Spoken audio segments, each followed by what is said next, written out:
Hello, everybody. Welcome to the top 12 Christmas list. We are now at the number 2 spot. Finally, we're at number 2, and we're here to talk about my pick for this list. Another one, sadly, guys, I'm getting a lot of my picks on here. Final Fantasy X. Now, this is the game that we put at number 2. As we were talking about with the last list, I was fighting to get this at number 2. I really was fighting this. Well, there was another game I was trying to fight to get on this list, but we're not going to talk about that game. We're going to talk about Final Fantasy. Wait. You weren't fighting for this one to be number 2, because I don't think there was a fight for this one. That is true. Not at all. Not at all. We all knew this was going to be number 2. This game is fucking awesome. But before we start, people, we understand that Kingdom Hearts number 2 is another word for dookie. That is true. We do. I should write a haiku. We do know that Kingdom Hearts could have been on this list and it could have won because it is memorable. Once again, memorable. Yeah, I mean, okay, straight up, all my reservations about Tetsuya Nomura aside, I would argue that Kingdom Hearts is the single most memorable PS2 game and will not be topped ever. Not be topped. Kingdom Hearts wasn't just a well put together game. The first one especially wasn't just a well put together game. It became a cultural phenomenon. Right. So, as much as I'm not a Tetsuya Nomura fan, I give credit where it's due and say he created one of the most significant games of all time. Right. Well, that's it, people. Which is why that game isn't on this list, because we all knew if Kingdom Hearts was on it, it would be number 1, hands down. Like, there'd be no debate. Yeah, well, we would have had an even bigger fight. We would have had a tough tag with Kingdom Hearts. Oh, let's be honest here. If Kingdom Hearts would have been on this list, we probably would have a tough time between picking number 1. We would have had a tougher task. No doubt. This would be a hard one. Really? No, I think it would easily be number 1. There wouldn't be an argument. Let's be honest. I know you can fight. You can fight this. You would have had a fight on your hands. This would have been a hard one. No, I wouldn't. The fight would have been you yelling over us about Metal Gear Solid Snake Eater. Exactly. But I would have been number 1 regardless. That's also exactly what happened anyway. Yeah. Anyway, it doesn't matter. We would have had more tougher tasks of being in number 1. Anyway, with that said, people, we're not here to talk about Kingdom Hearts. We're here to talk about Final Fantasy X. Now, Mac. Kingdom Final Hearts. Fantasy X. Okay, Final Fantasy X. Okay. Final Fantasy X. I said 10. No, I'm just fucking with you. Anyway, let's talk about Final Fantasy X. Final Fantasy X. It is a good game. It is a very memorable game. The story is. It's almost like a film. It feels like. Kinda. It feels like a film. You're playing a film, and this is literally. Didn't you say this is one of the last games the creator actually made before they got to 11, or? No. This is the Hironobu first one that had a sequel. Okay. This is the first Final Fantasy with a sequel, and this is also the first Final Fantasy made after Sakaguchi left Square. Okay. Yeah, so he had nothing to do with this. Yeah. Nothing to do with it. Well, or I don't know if he had nothing to do with it, but he was not with Square when this game was made. Right. So he might have maybe left some notes like, "Oh, this is my idea for the next one."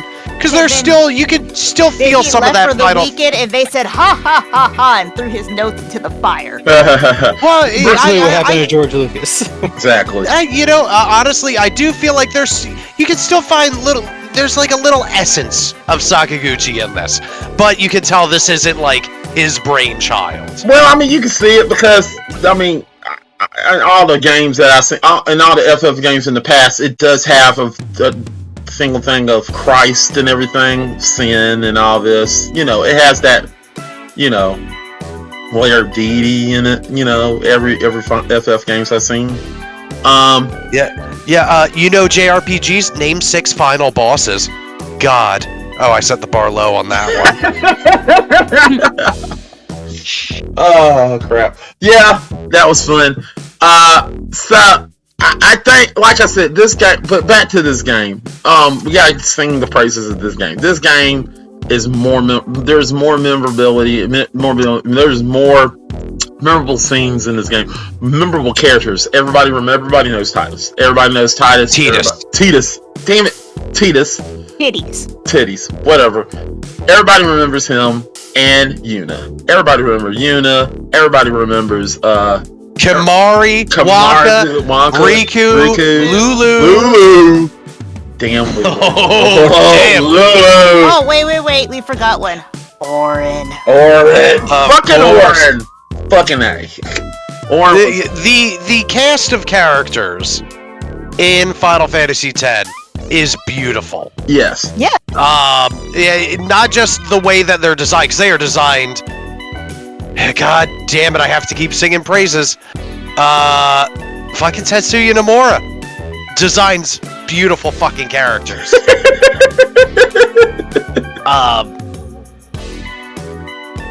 I'm gonna leave it at that.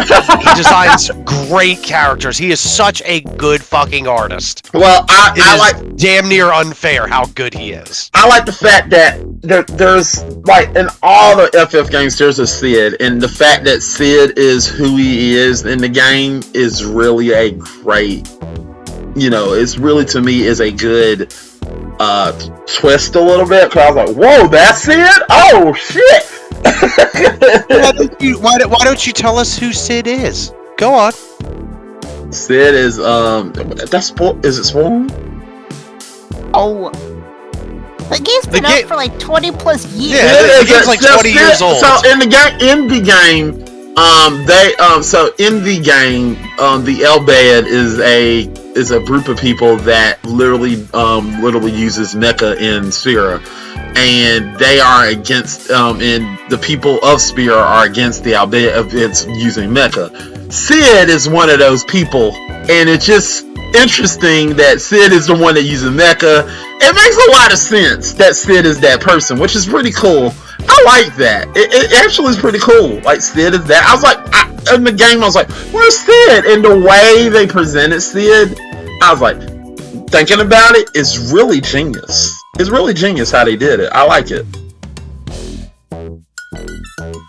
Aha. I said something wrong, did I?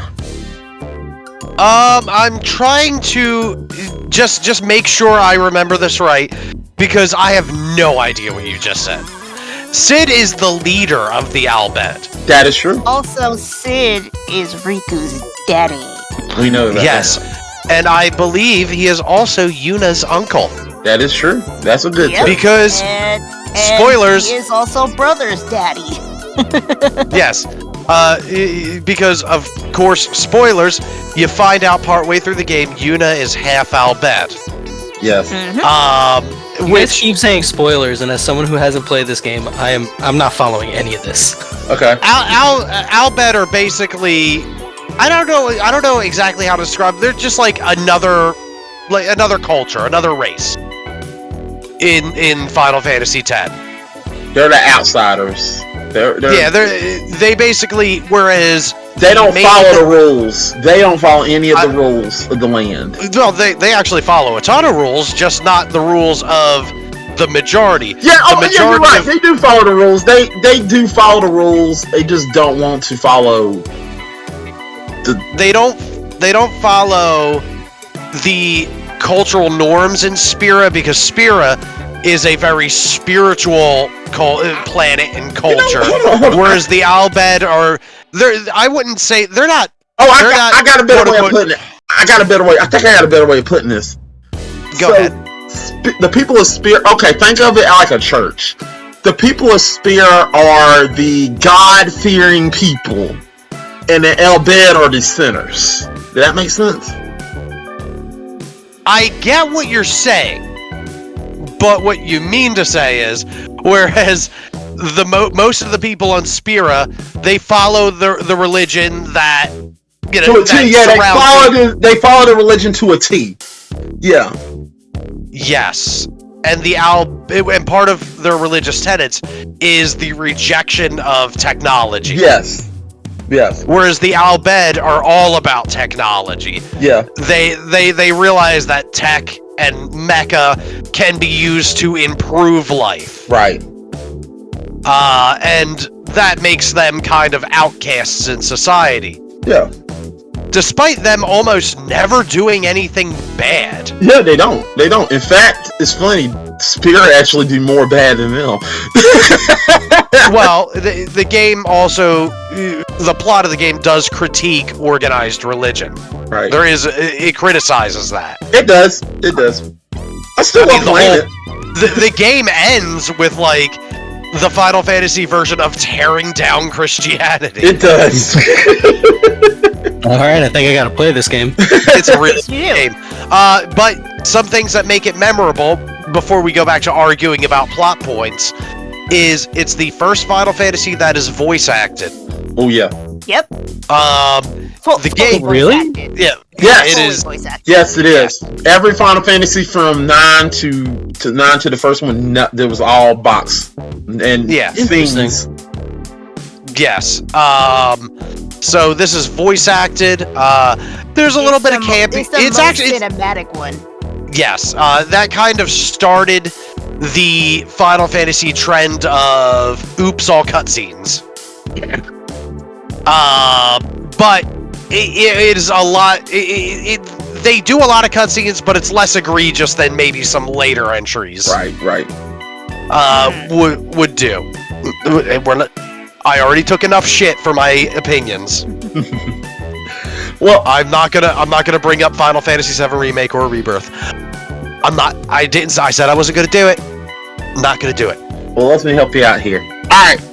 Now, me and Miss said that there is a part in the game there's one part in this game, a more plot in this game that makes it memorable when you play it, and it doesn't matter if we spoil it. The fact that Ornn is actually dead, that plot point hits hard, because that was like a twist. Like, what? Because you knew something was Well, up. yeah. Final because- Fantasy, oops, all corpses. And I actually said this on a stream at Twitch.tv. Twitch.tv/DTH_games. Yes, I actually went into great detail about how I love the setup of this, because it's not beating you over the head. It's very subtle how they approach this, because, well, I guess it's not spoilers at this point. So Yuna can basically does a dance that makes That- souls it- go to the other side. Yeah, So it she goes into the sends far souls to the far plane. So every time she would do this, Ornn was conveniently never there, or he would conveniently excuse himself. And I remember thinking, that's odd. Why does he keep doing that? Because he's an And then unsent. it kind of clicked. I'm like, Well, it "Ooh, is it what I clicks. think it is? Yeah, it really hammers it home when the party goes to the far plane, or not to the far plane itself, but to like a conduit to the far plane, Right. where they yeah. can kind of invoke memories of their loved ones. And Arn is clearly affected by it. Like, he has to sit down and he gets weak. To be fair, when I played the game, by that point, it verified what I knew. So it wasn't Yeah. like, oh my gosh. It was like, oh, I was actually right. Like by that point, I was like, wow, I actually guessed that. That's cool. Yeah. That's actually awesome. Yeah. Yeah, because I think it's before that is one of, if not the final fight with Seymour, where Fuck he acts Seymour. the same way when he needs to be sent. I think that's the final one. Fuck Seymour. Yeah. I hated Seymour so much. I could finally Seymour was a fun villain. He was a I fun liked him villain, as but a I villain. just couldn't stand his ass. He just kept talking shit, and then I was like, "Will you shut the fuck up?" He was pretty much a typical. He was like the mustache twirling bad guy. I'm going to kill you. He clearly was mirroring for political reasons, because Exactly. let's face it, he wasn't for Yuna's team. No, he wasn't. Hey, you know what? That's fine. We stand look, progressive there's no Seymour. There's no shame, but I did think, yeah, you don't love this woman. You Yeah. don't even like this woman. Nope. Well, here's another person that can go fuck themselves. Lady Unalesca can go fuck off. Yo, you want to talk character design? Motherfuck. Okay. Yeah, Unalesca was really. She good. don't have to fuck herself. I'll handle that. You also want to talk about a BS battle. I actually never got not that the- far. Not the worst one, because I played Final Fantasy X2 and oh boy. 10-2. X2, 10-2, whatever. There's more BS in that game than 10. But Yeah, that one took me a while. Unalesca Lady took me a Unalesca long time. Took me a while. Yeah, because Unalesca like turning you into a fucking zombie and curing your ass. I was like, damn you! No, what got me was when I would have my my stuff set up, like if I need to heal, and then she would take her turn my character into a zombie, and then my character would heal that person and they would die. Yeah. I was like, that's what you say. Fuck! I hate this game. Yeah, that's what took the battle so long. It's almost like you have to outthink the AI. Yeah. Almost. Yeah, I hated that. Whoever in Final Fantasy knew what they were doing when they invented. Hey, we're gonna create zombie, and if you heal that person, they're dead. I hate this. Yep. But hey, Haste works in your favor. If you can get haste on your team, do it, because Lady Unalesca will mess you over. Oh, she will fuck you up. As for she will Sin, look damn good doing it. as for Sin, he is a cakewalk. But yeah, He's also a whale monster. he is, and the personification of sin to the world. Which apparently is a whale. Exactly. So, Rex. you know, next time you're boating and you see a whale, be suspicious. Also, They're evil. yeah, don't, and also don't get near that well because you'll lose your memory.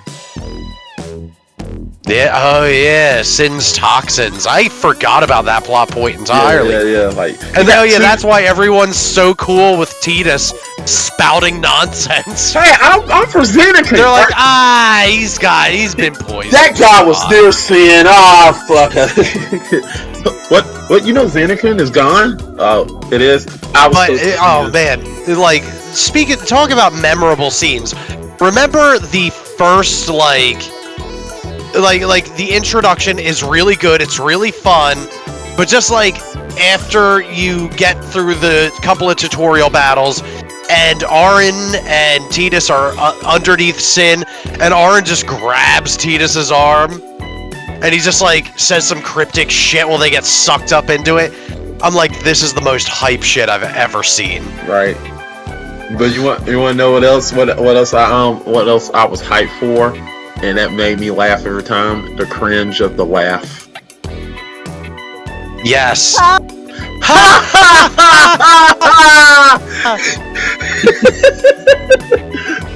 That is awesome. Come laugh with me, you know? Iconic. What the hell? Hey, whatever This is starting to sound more and more like Twin Peaks.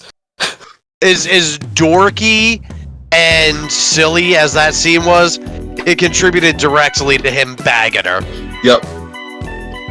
Scott is definitely playing this game now. We'll see. I think it's free on if guys. Also, I sent you a picture, Scott. Did you? Okay. I guess Is it Rule 34, Una? No. I was gonna No, it's say the Final Warhammer. Fantasy. Final this guy's Fantasy pretty dope. 10-2 gives you like the boob window on her. Like that's enough. You don't need any more. I've always said we need more giant animal monsters. But We limited to mostly Exactly. like monkeys and lizards and a moth, you know. But And then Sin comes in, is like, yo, I'm a fucking whale. What's up? yeah, where are the giant whales? Where's the giant rhino?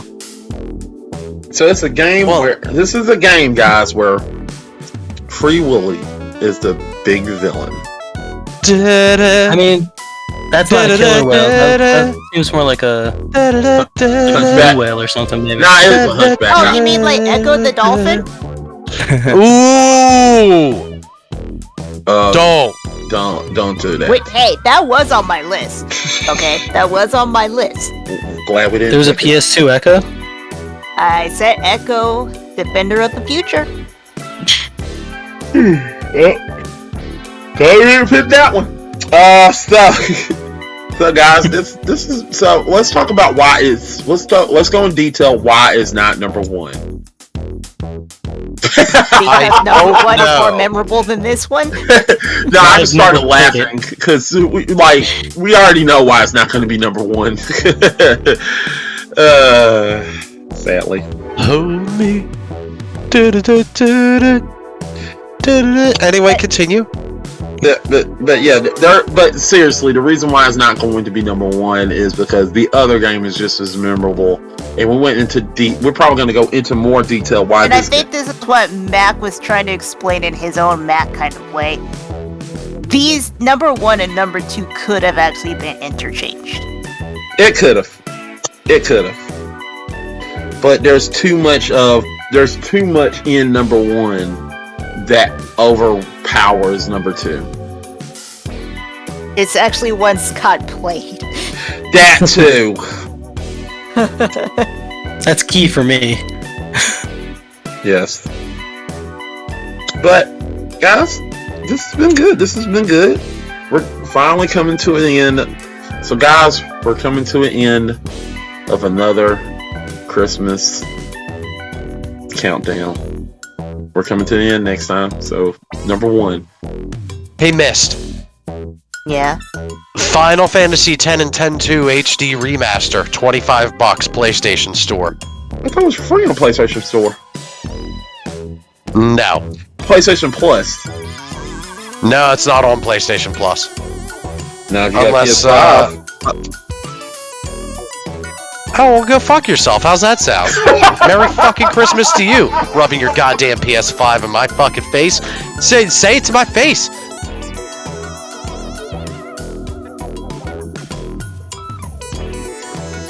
PS5.